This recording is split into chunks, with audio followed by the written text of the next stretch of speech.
Welcome to the Learning Pines YouTube. We hope this video helps. You start by prepping hair, detangle thoroughly so the clip sits flat.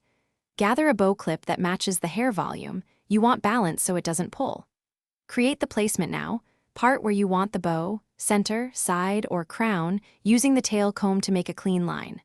Once done, secure any loose front strands with a light hold elastic or bobby pin so you have a tidy base to clip into. You now form a small base to anchor the bow. Take a top section and twist or create a small loop. This gives the clip teeth something to bite into. Position the bow where you want it, then slide the clip's teeth under the base, with the clip spine parallel to the scalp so it won't pivot. Make sure it feels secure. If hair is fine or silky, add 1 or 2 crisscrossed bobby pins through the clip and hair for extra hold before moving on.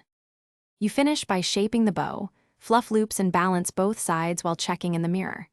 Test the clip by gently tugging. Make sure it holds without pressure on your scalp.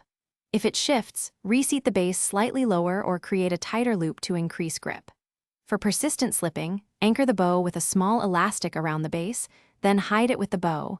This gives a discreet, secure fix so you can move confidently without worry. Thanks for watching. Consider subscribing if we helped you.